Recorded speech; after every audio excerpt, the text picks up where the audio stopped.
राजकुमारी चंद्रमुखी हमारे कक्ष में, हमारे इतने निकट, हमारा सौभाग्य, हमारी वर्षों की तपस्या पूरी हुई है। महिम, आपको क्या लगता है कि युवती राजकुमारी चंद्रमुखी है अथवा नहीं? उसने कहा भी है कि किसी मायावी पुरुष ने गुप्त कक्ष में उसके रूप को बदल दिया है। कहीं ऐसा तो नहीं उस जादूगर विचित्र सिंह ने अपने जादू से राजकुमारी चंद्रमुखी का यह हर्ष किया?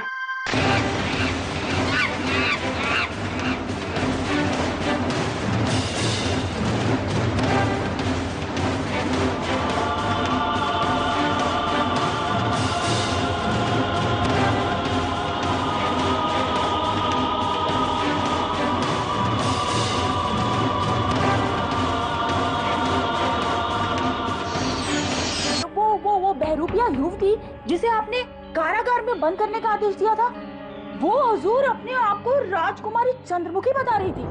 तो हुजूर, हमें लगा कि कहीं उसने हमारी प्रिय राजकुमारी चंद्रमुखी जी को कहीं लुप्त तो नहीं कर दिया।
ईश्वर, आज मेरा विश्वास तुझसे उठने लगा है, उठने लगा है। आज तूने ही मेरे हाथों 2 निर्दोष सैनिकों का रक्त बहाया है। क्यों? तूने ये पाप किया है, तूने। अब और कितनी परीक्षा लेगा मेरी वजह से मेरी मां ने हमेशा दुख देखा है। मेरी वजह से मेरे पिताश्री की दृष्टि चली गई। अब तो मुझसे और कितने अत्याचार कराएगा, कितने? अगर तूने मुझे इतना दुख देना ही था तो जन्म क्यों दिया? या तो मुझे अपने पास बुला ले, या तो मुझसे ये होने वाला रक्तपात बंद करवा दे।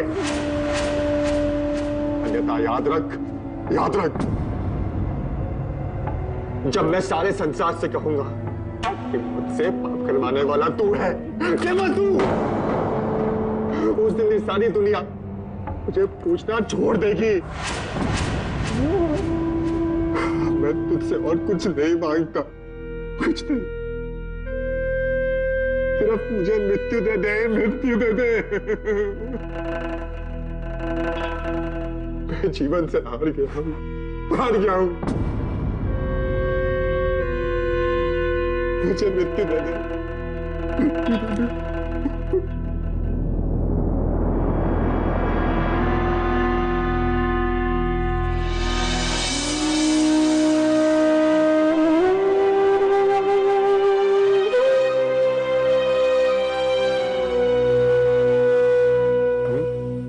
मैंने सब सुन लिया है युवराज, और जान गई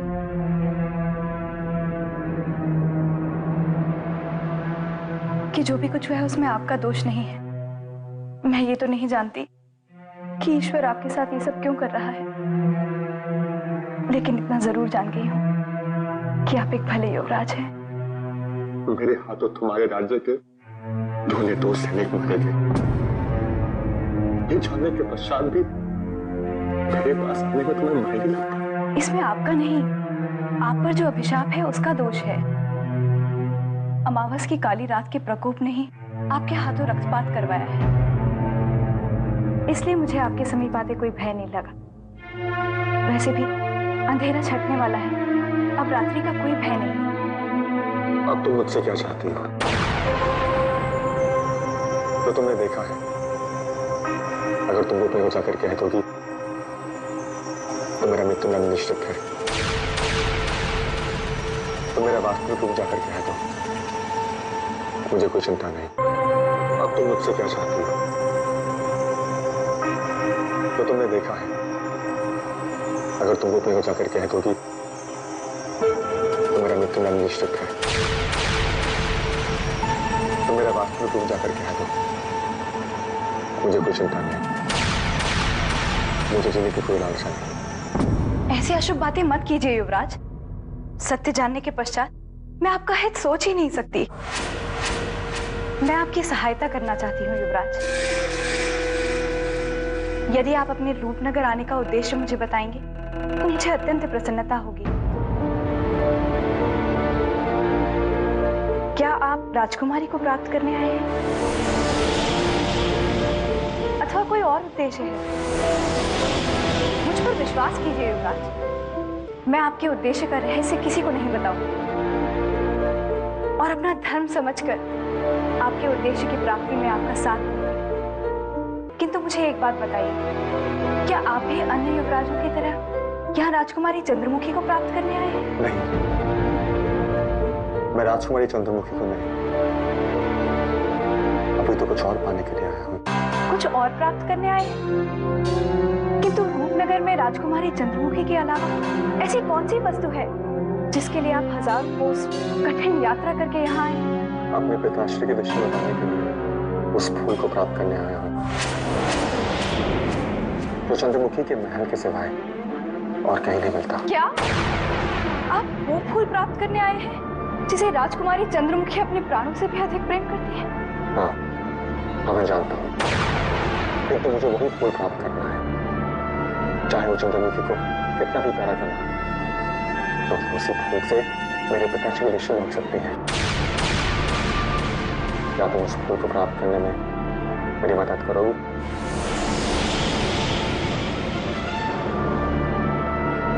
कार्य तो बहुत कठिन है, क्योंकि राजकुमारी चंद्रमुखी उस फूल को कभी अपने से अलग नहीं करती। किंतु आपका उद्देश्य पूर्ण करने के लिए मैं अवश्य कोई प्रयत्न करूंगी। यदि हमें वो फूल प्राप्त हो गया तो हम तत्काल यहाँ से लौट जाएंगे और मेरी माँ का दिया हुआ वचन भी पूरा हो जाएगा। और फिर मेरे पिताजी की दृष्टि भी लौट आएंगे और उसके पश्चात मेरे और माँ के समस्त रूप दूर हो जाएंगे।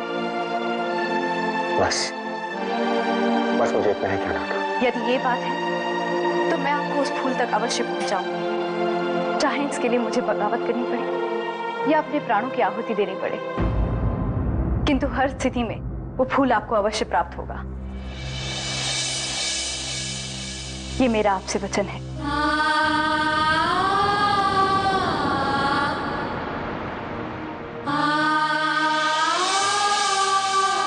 मैं तुम्हारा ये उपकार कभी नहीं भूलूंगा। इसमें उपकार की कोई बात नहीं है युवराज, ये तो मेरा धर्म है। यही नहीं, आपके पशु बनने का रहस्य भी मैं किसी पर उजागर नहीं करूंगी। यदि रूपनगर के महाराज ने भी मुझसे उस विषय में कुछ पूछा तो मैं असत्य बोलूंगी, किंतु ये भेद कभी नहीं खोलूंगी।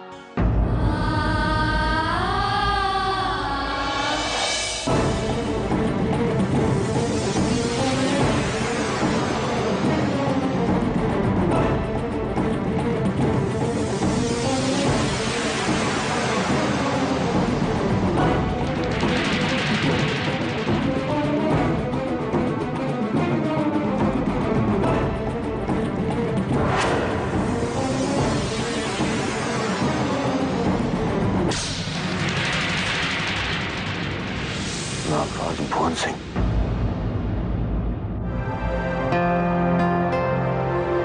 ये लो, ये बूढ़ा भुवन सिंह हमसे फिर टकराया। अब पता नहीं हमें क्या कार्य देगा। प्रणाम भुवन सिंह जी। प्रणाम। प्रणाम। आपकी आयु बहुत लंबी है भुवन सिंह जी, बहुत लंबी, क्योंकि मैं और महामहिम अभी आपसे ही भेंट करने के लिए आ रहे थे। हाँ भुवन सिंह जी, हम आप ही से मिलने आ रहे थे। अच्छा हुआ आप यही मिल गए। भुवन सिंह जी, क्या ये सत्य है कि हमारी राजकुमारी महल से लापता हो गई है? हाँ, ये सत्य है। अभी तक राजकुमारी चंद्रमुखी का पता नहीं चल पाया है। पता नहीं वो अपने कक्ष से कहाँ लुप्त हो गई। हे भगवान, हे भगवान, पता नहीं हमारी प्रिय राजकुमारी जी कहाँ चली। भुवन सिंह जी, कहीं ऐसा तो नहीं कि वो महाराज से मिलने के लिए उनके कक्ष में चली गई हो? महाराज के कक्ष में गई होती तो हमें पता चल जाता, क्योंकि महाराज के कक्ष के बाहर पहरा दे रहे सैनिक इसकी सूचना हमें अवश्य दे देते। आप ठीक कह रहे भुवन सिंह जी। महल में होने वाले किसी भी घटना की सूचना पहले आपको पता चल जाती है। अब हम क्या करें? राजकुमारी को कहां खोजें? हमें कोई मार्ग बताइए भुवन सिंह जी। राजकुमारी की चिंता हमें पागल किए जा रही है। यदि हमारा वश चलता तो हम इसी समय जाकर महाराज को सूचित कर देते कि पता नहीं उनकी लाडली पुत्री कहां लुप्त हो गई है। नहीं मामा, ये सही नहीं है। महाराज पहले से ही अस्वस्थ है। यदि उन्हें इस बात का पता चल गया तो हो सकता है कोई दूसरा अनर्थ हो जाए। नागराज ठीक कह रहे हैं। हम महाराज को अभी कुछ नहीं बताना चाहते। वो वैसे भी महाराज को रात्रि के समय नींद से जगाने की अनुमति किसी को नहीं है। भुवन सिंह जी, अब हमारे लिए कोई आदेश हो तो बताइए। ऐसी संकट की घड़ी में हम अपनी प्रिय राजकुमारी जी के लिए अपने प्राण भी त्याग सकते। भुवन सिंह जी, क्यों महामहिम? हाँ भुवन सिंह जी, महेंद्र सिंह जी के आदेश पर हम पुराने महल में जाकर उस पशु से भिड़ंत करने ही वाले थे जिसने हमारे सैनिकों को मारा है। किंतु जैसे ही हमें राजकुमारी जी के लुप्त होने की सूचना मिली, हमने हमारे कदम वापस खींच लिए और आपसे मिलने निकल पड़े। और संयोग से आपसे हमारी भेंट ही हो गई। अब बताइए हम क्या करें? अभी तो उस बहुरूपीय युवती से पूछताछ करने के पश्चात ही पता चलेगा कि आगे की क्या रणनीति बनाई जाए। वही युवती बता सकती है कि राजकुमारी के लुप्त होने का क्या कारण है। यदि आप आज्ञा दें तो हम उस बेरूपीय युवती की असलियत को पता कर सकते हैं। नहीं, ये कार्य हम और सेना प्रमुख जी खुद करेंगे। आप जाइए और ये पता लगाइए कि जिस पशु ने हमारे 2 सैनिकों के प्राण छीने हैं, कहीं उस पशु ने किसी और सैनिक के प्राण तो नहीं लिए। यदि पथ में कोई शव मिले तो हमें तुरंत सूचित कीजिए। अब आप जा सकते हैं। जो आज्ञा। हम जाकर देखते हैं कि पुराने महल के पथ पर कोई शव मिलता है अथवा नहीं। चलो नानाजी।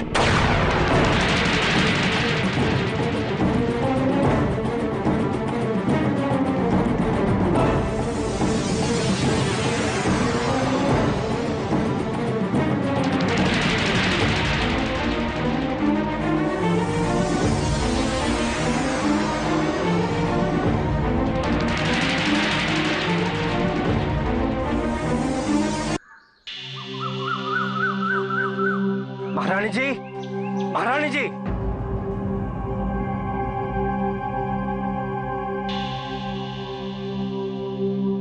महारानी जी, महारानी जी। क्या बात है बाबा? आप इतने घबराए हुए क्यों हैं? महारानी जी, अमावस की रात ने वनराज के हाथों फिर से अनर्थ करवा दिया। वनराज ने अमावस की रात को 2 लोगों का रक्त बहा दिया। महारानी जी, हे भगवान, अमावस की काली रात में फिर से हमारे पुत्रों का अमानुष बनाया। अब रूपनगर के अधिकारी पता नहीं वनराज का क्या आश्चर्य करेंगे। हमारा पुत्र कैसा है और कहाँ है बाबा? महारानी जी, राज पुरोहित के संदेशवाहक ने बताया कि वनराज रूपनगर के महल में ही है और उस पर सुरक्षा की दृष्टि से गुप्त रूप से कड़ी दृष्टि रखी जा रही है। यदि वहाँ के अधिकारी क्रोधित हो गए तो वो वनराज को दंड देने का प्रयास भी कर सकते हैं। हमें बहुत चिंता हो रही है उसकी बाबा। आप चिंता बिल्कुल न करें महारानी जी। उन्हीं को कौन टाल सकता है? वनराज को दंड देना इतना आसान कार्य नहीं है महारानी जी। वनराज की शक्तियों को रूपनगर के अधिकारी अच्छी तरह से समझ गए। अब वो ऐसा कोई कदम नहीं उठाएंगे जिससे उन्हें और अधिक हानि उठानी पड़े। वनराज, कब तक रूपनगर की सेना से अकेला लड़ेगा बाबा? और रूपनगर के अधिकारी भी कब तक चुप बैठेंगे? कभी न कभी तो वो वनराज पर अपना क्रोध निकालेंगे। निकट भविष्य में अवश्य कोई अनिष्ट होने वाला है, इसकी आशंका हमें अभी से होने लगी है। मैं भी आने वाले समय का रूप देख चुका हूँ महारानी जी। आने वाला समय वनराज के लिए बहुत सारे संकट लाने वाला है। यदि वो समय वनराज ने संभाल लिया तो उसका कुछ नहीं बिगड़ेगा, अन्यथा कुछ समय के लिए वनराज के प्राण संकट में भी पड़ सकते हैं महारानी जी। नहीं बाबा नहीं, हम उसकी ऐसी स्थिति नहीं देख सकते। आप कोई उपाय निकालिए बाबा, आप उसकी जान बचा सकते हैं। नहीं महारानी जी, मैं नहीं। अब तो केवल ईश्वर ही वनराज के प्राण बचा सकते हैं। और महारानी जी, ईश्वर को प्रसन्न करने के लिए हमें एक महायज्ञ करना होगा।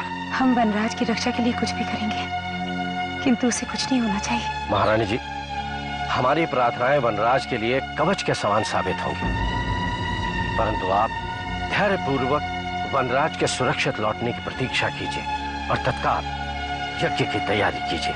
हम अभी तैयारी आरंभ कर देते हैं बाबा।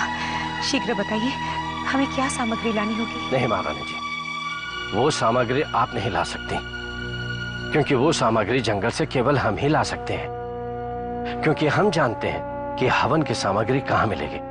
बस आप निश्चिंत रहिए और वनराज की चिंता छोड़ दीजिए। हमें अब कुछ आशा की किरण दिखाई दे रही है। अब बताइए हम क्या करें? महारानी जी, आप पूर्व दिशा के जंगल की ओर चले जाइए और मैं हवन सामग्री लेकर तत्काल वहां पहुंचता हूँ। जी। प्रणाम।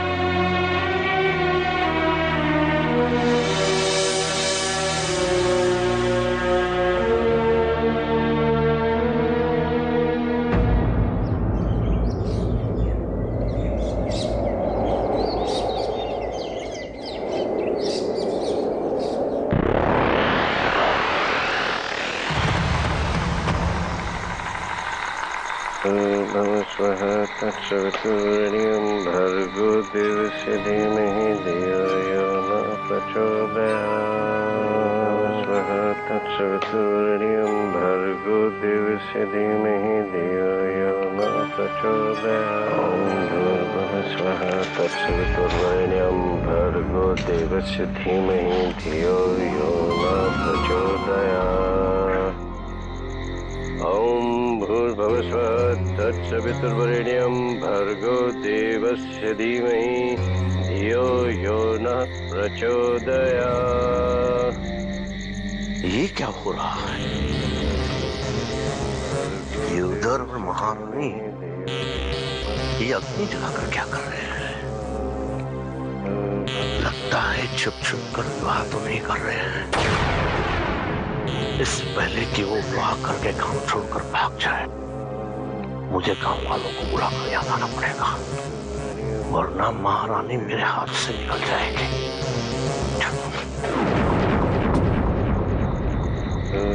स्वः तत्सवितुर्वरेण्यं भर्गो देवस्य धीमहि धियो यो न प्रचोदयात्।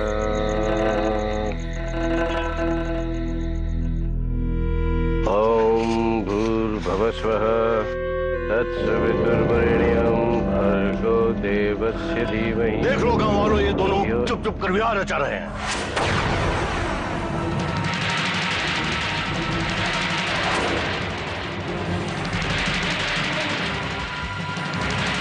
अब ऐसे क्या देख रहे हो? अब तो सारे गांव वालों ने भी देख लिया है कि आप दोनों कितने पानी में हैं। अब ये उम्र में आप लोगों को विवाह रचाते हुए लज्जा नहीं आई? अरे कम से कम ये तो सोचा होता कि आप दोनों के युवा पुत्र और पुत्री क्या सोचेंगे जब उन दोनों को आपकी करतूतों के बारे में पता चलेगा। तो कहीं पानी में डूबकर वो दोनों आत्महत्या कर लेंगे। अभी तक तो हम गांव वाले कुंदन काका की बात पर विश्वास नहीं करते थे, किंतु आज हमें विश्वास हो गया कि कुंदन काका जो कुछ कहते थे सत्य ही कहते थे। आज हमने भी कलयुग की महिमा देख ही ली। पता नहीं हमारी बहू बेटियों का क्या होगा। क्या कुंदन की तरह तुम लोगों की भी बुद्धि भ्रष्ट हो गई, जो तुम लोग इस तरह की बातें कर रहे हो? हम लोग यहाँ शांति से हवन कर रहे हैं और तुम लोग यहाँ नीचता भरी बातें कर रहे हो। अब आप अपना विवाह मत छिपाइए देवधर बाबा। आप मेरे नेत्रों में तो काफी धूल झोंक चुके हो, लेकिन गांव वालों के नेत्रों में आप धूल नहीं झोंक सकते, क्योंकि गांव वालों को सत्य के दर्शन हो चुके हैं। क्यों गांव वालों? हाँ हाँ काका, आप सत्य कह रहे हैं। हाँ काका, आपकी बातों पर हमें विश्वास है। सुन लिया आप दोनों ने? यदि आप दोनों को विवाह ही करना था तो किसी भगवान के मंदिर में जाकर गांव वालों के सामने विवाह करते। इस तरह जंगल में छुप छुप कर विवाह रचाने की क्या आवश्यकता थी? बस करो कुंदन, भगवान के लिए बस करो। ऐसे असत्य मत बोलो। हमारे मांग में पहले ही वनराज के पिताश्री के नाम का सिंदूर भरा है और मरने के पश्चात भी उन्हीं के नाम का सिंदूर रहेगा।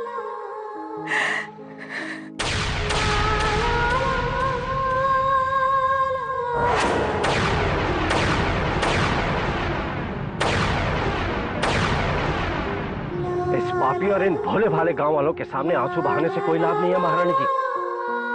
आप अपना ध्यान यज्ञ पर केंद्रित करें। हमें वनराज की रक्षा के लिए प्रार्थना करनी है। इस दूषित वातावरण में हमारा ध्यान कैसे लग सकता है बाबा?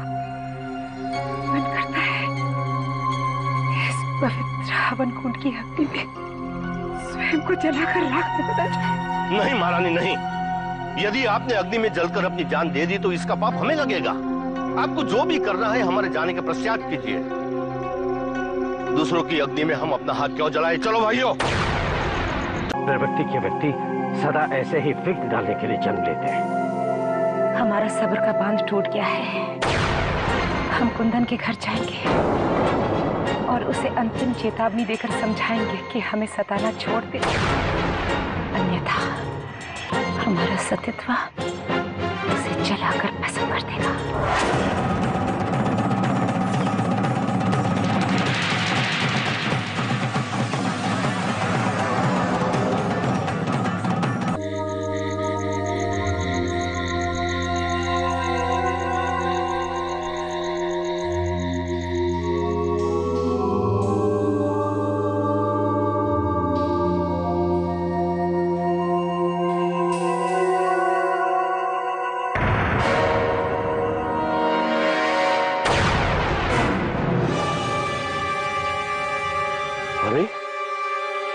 महारानी मेरे घर की ओर आ रही है। लगता है उसने अपनी हार मान ली। अब उसे चुकाने का और एक मौका मिल गया है। कुंदन, देखता हूं वो क्या कहती है।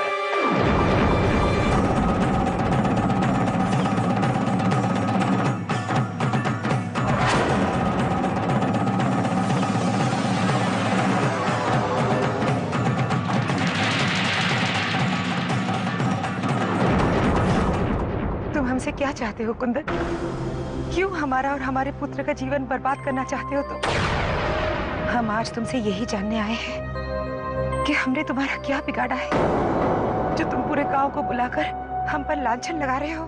अब मैं आपको क्या बताऊं महारानी जी, मैं तो सदा आपको प्रसन्न देखना चाहता हूं, लेकिन देवधर बाबा नहीं चाहते कि आप प्रसन्न रहे। ये तुम क्या कह रहे हो? एक देवधर बाबा ही है जिन्होंने हमेशा हमारा आदर किया है और तुम उन्हीं को दोषी ठहरा रहे हो। मैं एक बार नहीं 1000 बार कह चुका हूं कि यदि देवधर बाबा का साथ आपने नहीं छोड़ा तो अपमान भरे आंसुओं के घूंट तुम्हें पीने पड़ेंगे। तभी भी समय है। आप देवधर बाबा से मिलना छोड़ दीजिए, फिर देखना आपका सम्मान कितना बढ़ेगा। एक झूठे सम्मान के लिए देवधर बाबा जैसे देवता का साथ हम कभी नहीं छोड़ेंगे कुंदन। ये गांव तो क्या पूरे संसार का अपमान सह लेंगे, किंतु देवधर बाबा का साथ कभी नहीं छोड़ेंगे। फिर आपके भाग्य में अंधेरा ही अंधेरा है महारानी जी। आप जानते बूझते आपके साथ साथ आपके लापता पुत्र का भी भविष्य अंधकार में डाल रही है। मेरे लिए न सही, लेकिन आपके पुत्र के बारे में तो सोचिए, जो आपके कारण जाने कहां ठोकरें खा रहा है। हम अपने पुत्र के लिए ही हवन कर रहे थे, जो तुम्हारे कारण अधूरा रह गया। वो किसी कार्य से बाहर गया है। जब लौटेगा तब हम स्वयं ये गांव छोड़कर चले जाएंगे। तब तक हमें चैन से रहने दो कुंदन। नहीं महारानी नहीं, जब तक आपने मेरी बात नहीं मानी तब तक मैं आपको और उस देवदर बाबा को कभी चैन की सांस नहीं लेने दूंगा। यदि आपने अपना हाथ मुझे नहीं सौंपा तो इसी प्रकार आप रक्त के आंसू बहाती रहेगी। तुम नीच ही नहीं अधर्मी भी हो कुंदन। तुम्हारे पापों का दंड तुम्हारी युवा पुत्री को भी भुगतना पड़ेगा। तुम्हें हमारा हाथ तो क्या, हमारी जूती भी नहीं मिल सकती। यदि आप मुझे इतना तुच्छ समझती है तो मैं आपका और आपके पुत्र का भविष्य बिगाड़ने में कोई कसर नहीं छोड़ूंगा महारानी जी। जैसे अलकापुरी महल से आपको धक्के मार मार कर निकाल दिया गया था, ठीक इसी तरह ये सब गांव वाले मिलकर आपको धक्के मार कर इस गांव के बाहर निकाल देंगे। तब आप अपना ये सुंदर चेहरा लेके कहां जाओगी, ये भी सोच लेना महारानी जी। हम कहीं भी चले जाएंगे किंतु तेरा घिनौना मुख देखने कभी नहीं आएंगे। अधर्मी, तेरा अंत बहुत बुरा होगा। जब तू मृत्यु के मुख में जाएगा तो तेरी अर्थी को कंधा देने वाला कोई नहीं होगा।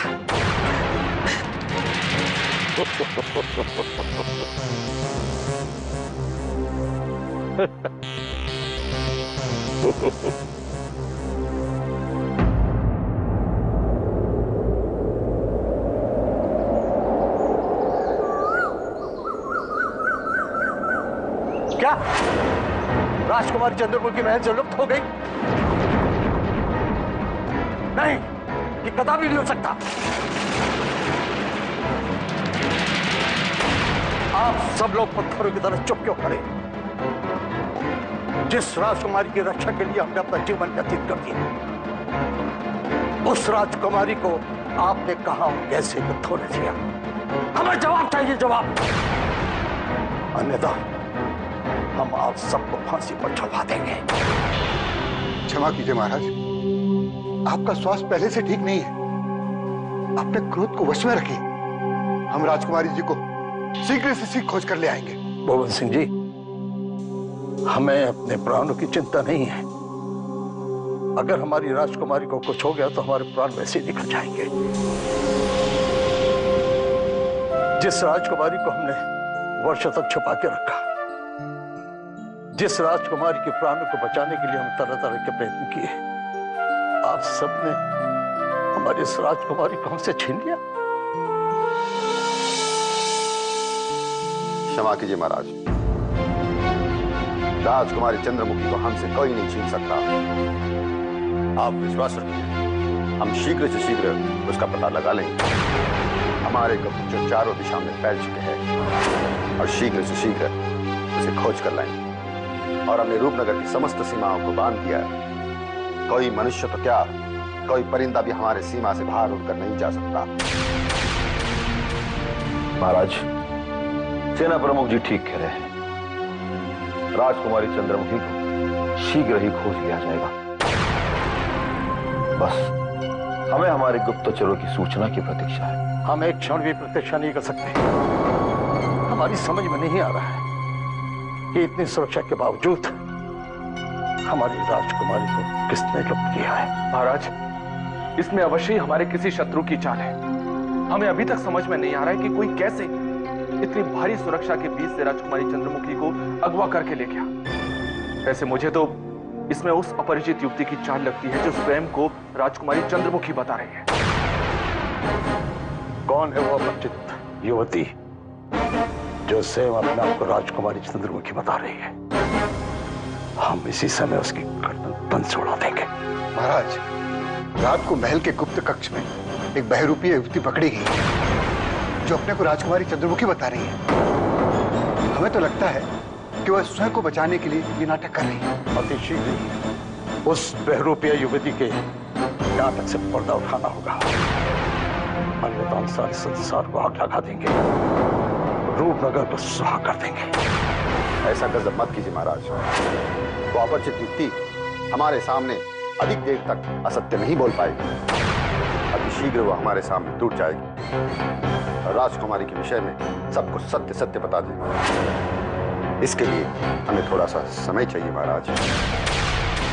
सेना प्रमुख जी की विनती पर विचार कीजिए महाराज। हमें पूर्ण विश्वास है राजकुमारी चंद्रमुखी अति शीघ्र हंसते मुस्कुराते आपके सामने आ जाएंगी। अरे वो हमारी भी धर्म पुत्री है महाराज। जितना दुख आपको हो रहा है उतना हमें भी हो रहा है महाराज। बस हमें एक अवसर दीजिए महाराज, एक।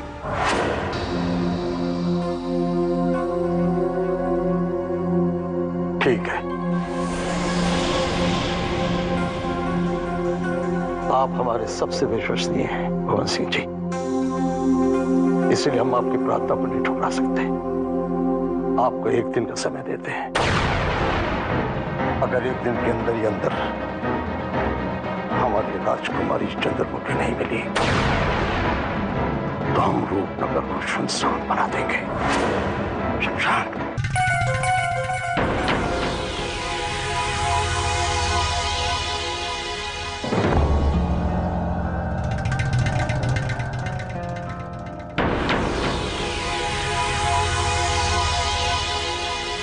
कुसुमी, तुम्हें तत्काल महामहिम राजवीर सिंह ने याद किया है। वो अपने कक्ष में बैठे तुम्हारी प्रतीक्षा कर रहे हैं। क्षमा कीजिए नागराज जी, किंतु इस समय हम ये स्थान छोड़कर कहीं नहीं जा सकते, क्योंकि स्वयं सेना प्रमुख महेंद्र सिंह जी ने हमें यहाँ पहरा देने का आदेश दिया है। अब यहाँ पहरा देने की क्या आवश्यकता है कुसुमी? क्या आवश्यकता है? जब राजकुमारी चंद्रमुखी अपने कक्ष से लुप्त हुई थी तब तो तुमने इस बात पर ध्यान दिया नहीं, और अब उनके लापता होने पर तुम उनके प्रति बड़ी गंभीरता दिखा रही है। यदि हमें पता होता कि राजकुमारी चंद्रमुखी जी के ऊपर कोई भी संकट आने वाला है तो हम उनके कक्ष के द्वार से कदापि नहीं हटते, लेकिन हमें क्या पता था कि राजकुमारी चंद्रमुखी जी अचानक कहीं लुप्त हो जाएंगी। कुसुमी, अब अधिक चतुराई दिखाने का प्रयास मत करो। मुझे और महामहिम को तुम्हारी चाल का पता चल गया है। यदि सीधी उंगली से घी नहीं निकला ना तो मुझे विवश होकर तुम्हारी पोल खोलनी पड़ेगी। फिर याद रखना, ना तुम घर की रहोगी और ना ही घाट की। ये आप क्या कह रहे हैं नागराज जी? मेरी ऐसी कौन सी पोल है जिसे आप खोलना चाहते हैं? मैंने तो अपने जीवन में ऐसा कोई भी अपराध नहीं किया जिसे मुझे पछताना पड़े। अब इतनी भोली बनने का नाटक मत करो कुसुमी। यदि तुम्हें हमारी बात समझ में नहीं आ रही है तो कोई बात नहीं। जब महामहिम तुम्हें अपने ढंग से समझाएंगे ना कि तुमने क्या और कितना घोर अपराध किया है तो तुम्हारे पैरों तले से धरती सरक जाएगी और तुम्हारे पास आत्महत्या करने के सिवा कोई चारा नहीं रहेगा। आत्महत्या। नागराज जी, आप क्यों हमें भयभीत कर रहे हैं? नागराज जी, मैं एक अबला नारी हूं। आप मुझ पर दया कीजिए और इस तरह संदेह करना बंद कीजिए। मेरा विश्वास कीजिए, हमने अपने सारे जीवन में राजकुमारी चंद्रमुखी जी की सेवा के सिवा और कोई कार्य नहीं किया। मैंने अपने जीवन में तुम जैसी मक्कार महिला कभी नहीं देखी, कभी नहीं कुसुमी। मैंने सुना था कि लातों के भूत बातों से नहीं मानते, किंतु आज देख भी लिया है।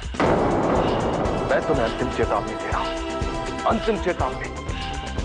अब भी समय कुसुमी, यदि तुम तत्काल महामहिम राजवीर सिंह से नहीं मिली तो तुम्हें अपना सारा जीवन रूपनगर के कारागार में एड़ियां रगड़ रगड़ कर बिताना होगा।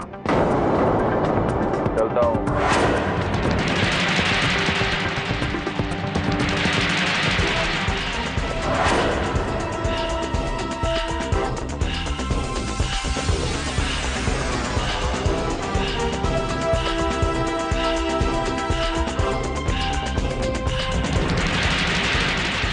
लगता है राजवीर सिंह और नागराज को ये पता चल गया है कि मैंने ही गुरुदेव को महल में पहुंचाया था। अब किसी तरह नाटक करके इस सत्य को असत्य सिद्ध करना ही होगा, अन्यथा प्राण भी जा सकते हैं।